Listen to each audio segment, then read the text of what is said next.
for many of us, the MG brand is something we've probably not thought about for 10, 20, maybe even 30 years. I mean, I drive a lot of cars, and the last MG I drove was about 8 years ago. It was the MG3, and it was a proverbial mixed bag. It had good steering, but an unrefined engine, a bland interior, but a massive Union flag decal on the roof. I mean, what's that about? Anyway, why are we talking about MG again? Specifically the MG4 all-electric hatchback?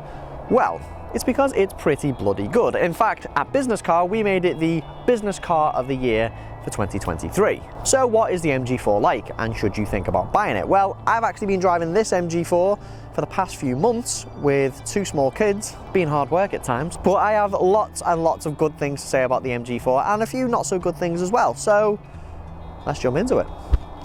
So the layout is very minimal, very clean cut. I really like it. There's just enough buttons to help you get by. I do wish they had climate control toggles here, but everyone seems to be getting rid of them nowadays. But the infotainment screen's a nice size. It's very easy to navigate around. And Apple CarPlay and Android Auto also connect seamlessly, so that is definitely a plus. Now, first off, the steering wheel controls might seem a little bit overwhelming. I found them a little overwhelming at first, but once you get going with them and you use these toggles, they're actually really intuitive. They're really good. You can control this little screen behind the steering wheel again, which is really good. And these work in tandem with this and the screen. And yeah, they're really good. I like them.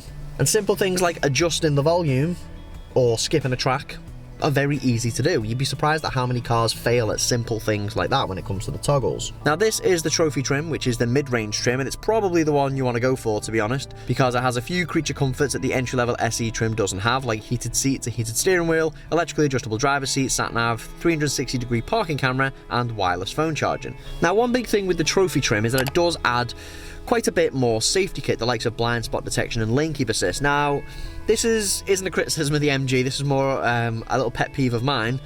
Modern safety systems can be a little bit intrusive at times and a bit overwhelming at first, especially when it detects that you're going somewhat near the road markings. It'll swerve you back into the lane, and it can be a bit full on at times. I have found a way to finesse this. I mean, you can go through to the settings and adjust how severe the MG Pilot is in terms of trying to keep you safe. But yeah, just in case you kind of drive it and it takes you by surprise, you can toggle them on and off.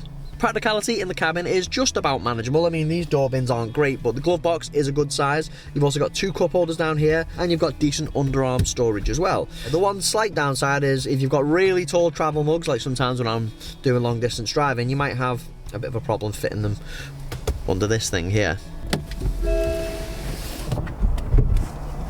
So, bit of a squeeze getting in.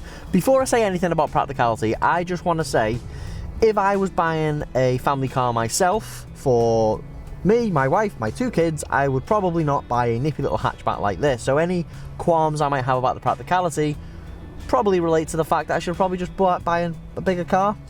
Anyway, I just wanted to establish that first before we delve into it. Now, as you can see, I'm squashed in the middle here with 2 kids either side. Sitting in the middle seat as an adult isn't great back here. It is quite squashed. You can fit if you're an adult, especially if you need to attend to the kids. But forget about an adult sat in this middle seat.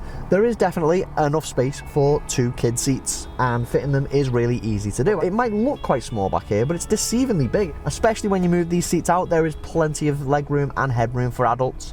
Like I say, it just is a bit of a squeeze when you've got 2 seats either side.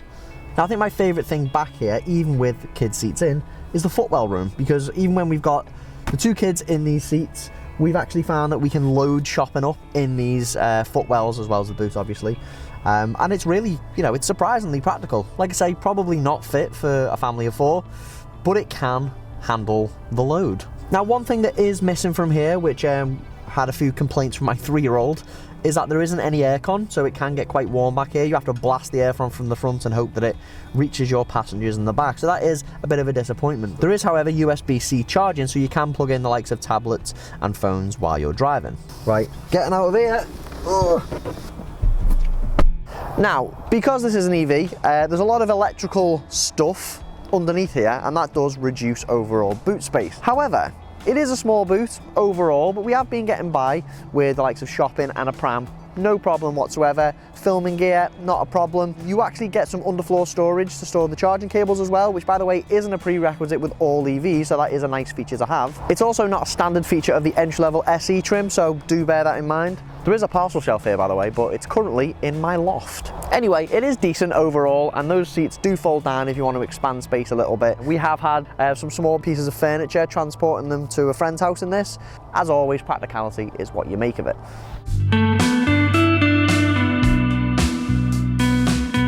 So as well as the MG4 being available in various different trim levels, there's also a variety of different battery models you can choose from, with range going from 218 to 323 miles.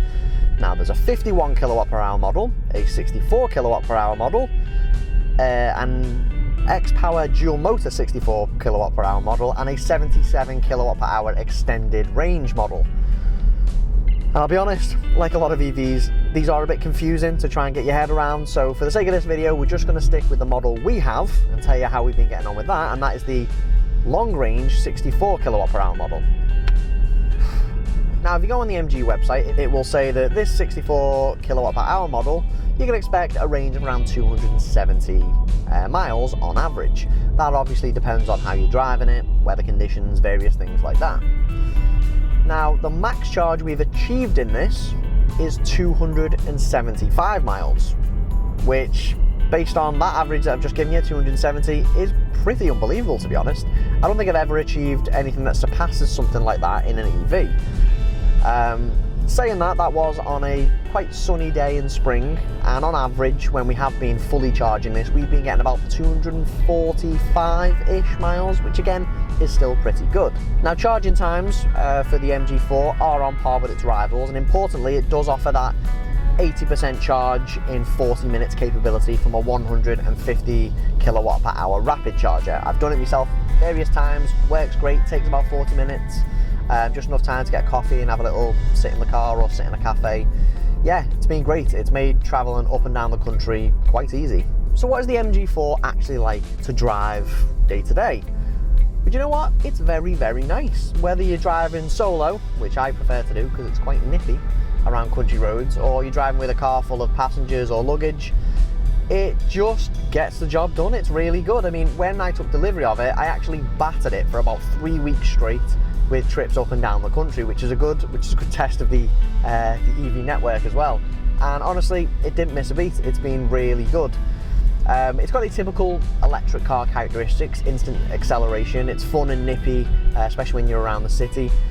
But it's got decent dynamics to back that up as well, which isn't usually the case with EVs. I mean, the steering's nice and communicative, and body roll is kept in check in the corners, partially because the ride's quite firm, which, you know, it can crash over uneven surfaces a little bit, but it doesn't take away from the overall driving experience. I really like the fact that the braking in general, the regenerative braking and, you know, the brake pedal is really gradual and progressive. It can be quite grabby and quite jarring on other electric cars, but that's not the case in the MG4. Now, one thing I've not been able to nail down, even after a few months of driving the MG4, is whether it's good at blocking out outside noise, because sometimes I drive it, it's absolutely serene. I mean, now listen, lovely, nice and quiet.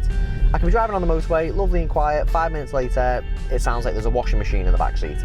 I don't know. I think between some of the road noise you get and the slightly firm suspension at times, it can seem like it's unrefined, but I think it's far from it. Now, if you're a company car driver and you fancy bagging an MG4, because it's got zero emissions, you're looking at a very low BIK tax rate of 2% for 2024 and 2025. So, the MG4 is undoubtedly an effective EV, and with the EV network getting better and better, it's more than feasible than ever to blast up and down the country in one stress-free.